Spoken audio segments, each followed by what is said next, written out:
गोरी कव्वी घर में बैठी भोजन खा रही थी कि उसके दरवाजे पर दस्तक होती है। ये इस समय कौन आ गया?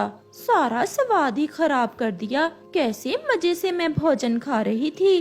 जी बताएं बुढ़िया, किससे मिलना है? क्या ये कालू का ही घर है? कालू और मेरा, हम दोनों का घर है ये। मैं पत्नी हूँ कालू की और मैं कालू की माँ हूँ। सासू माँ, आए आए, आप अंदर आए, बाहर क्यों खड़ी हैं? घर तो बहुत सुंदर बना लिया है मेरे कालू ने। और सासू माँ, आपको अपने कालू की पत्नी कैसी लगी है? अब 2-4 महीने यहाँ रहूंगी तो फिर ही पता चलेगा मुझे कि मेरे बेटे की पत्नी कैसी है।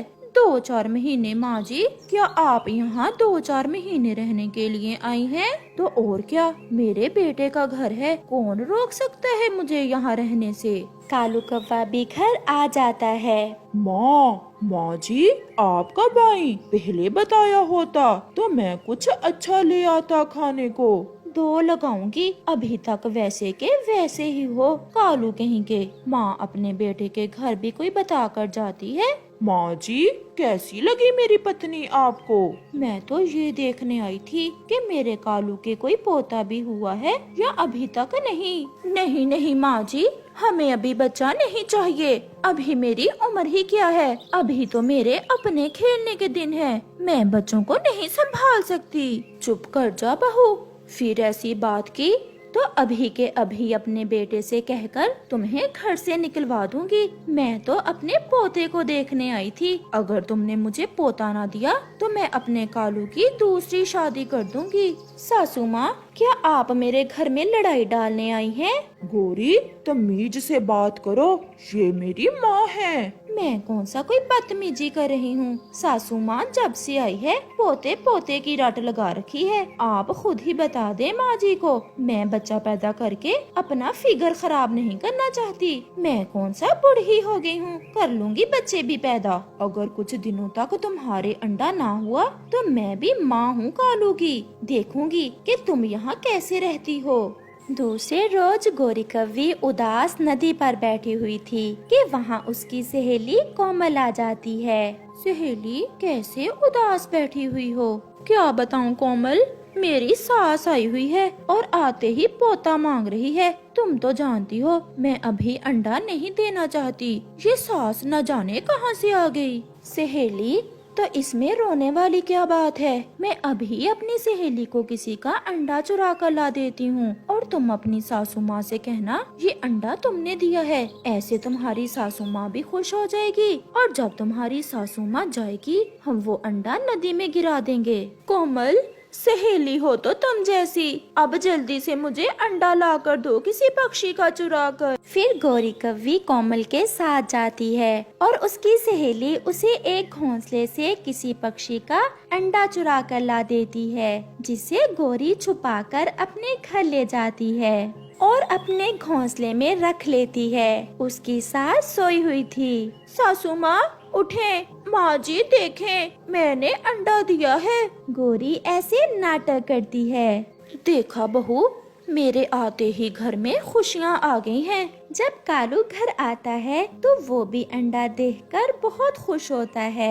अभी 3 दिन ही गुजरे थे कि गोरी रसोई में थी जब वो अंडा फूटता है और उसमें से एक छोटा तोते का बच्चा बाहर निकलता है। अरे बहू, जल्दी आओ, जल्दी आओ, देखो तो तुम्हारे अंडे से तोते का बच्चा निकला है। गोरी तो ये देखकर डर जाती है। मैं सब समझ गई तुम्हारे नाटक, आ लेने दो मेरे बेटे को, अभी मजा चिखाती हूँ।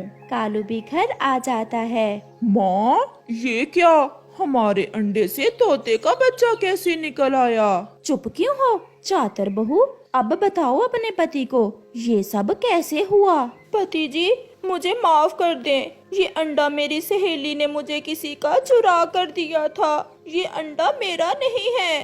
धोखेबाज, चल निकल मेरे घर से, मैं तुम्हें अपने घर में एक दिन भी नहीं रखूंगा। ऐसे ही वहाँ तोती भी आ जाती है। मेरा बच्चा, मेरे अंडे से मेरा बच्चा निकल आया, मुझे बुलबुल ने बताया कि तुम्हारी सहेली कोमल ने मेरा अंडा उठाकर तुम्हें दे दिया। गौरी, ऐसा क्यों किया तुमने? तोती बहन, आप अपना बच्चा ले जाएं। तोती अपना बच्चा ले जाती है। गौरी अपने पति और अपनी सास से अपने किए की फिर से माफी मांगती है।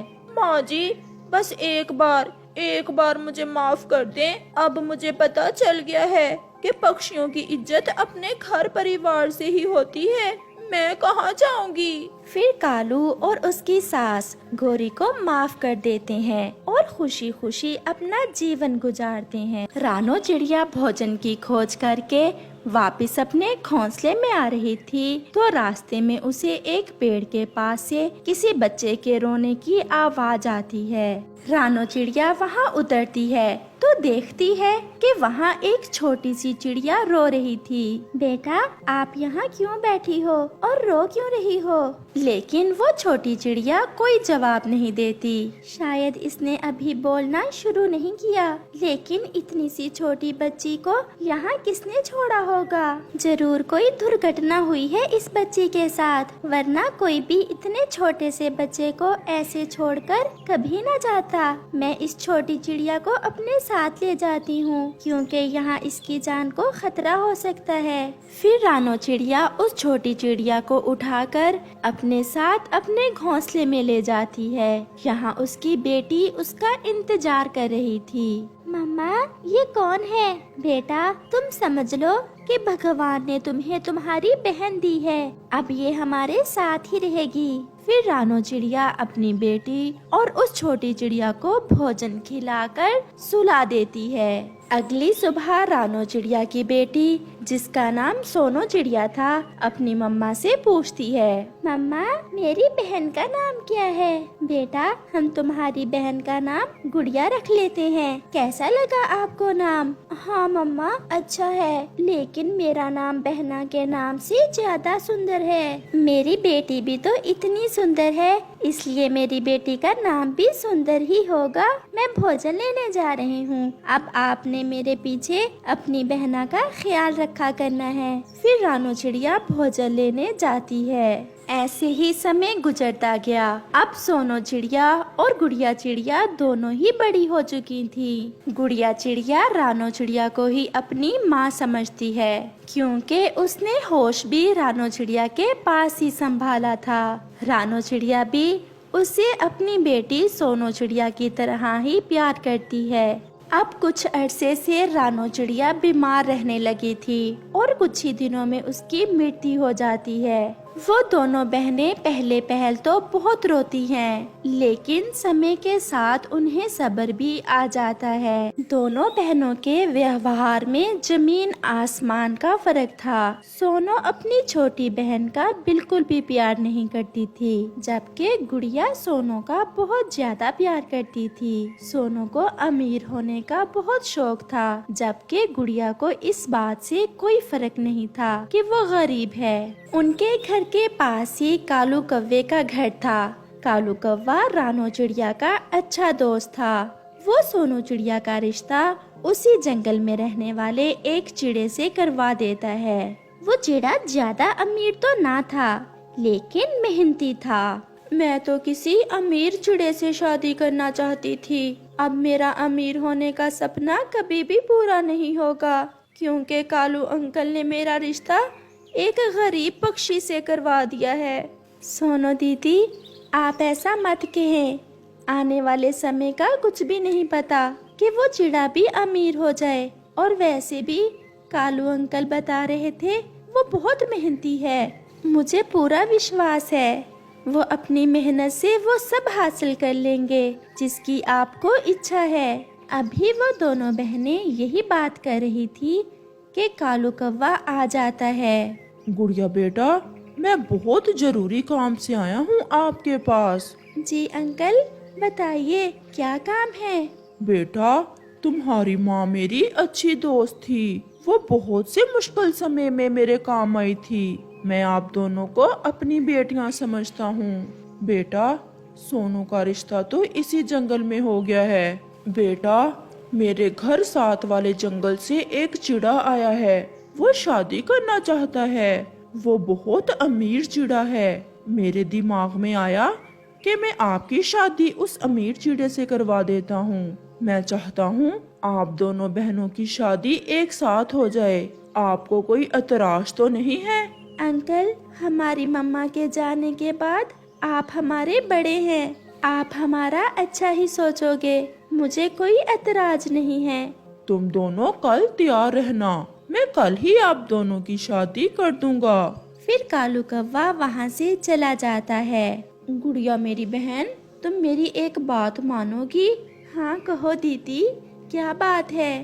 कालू अंकल जिस चिड़े से तुम्हारा रिश्ता करवा रहे हैं, तुम उसकी शादी मेरे साथ करवा दो, और तुम जिस चिड़े से मेरा रिश्ता तय हुआ है उससे शादी कर लो।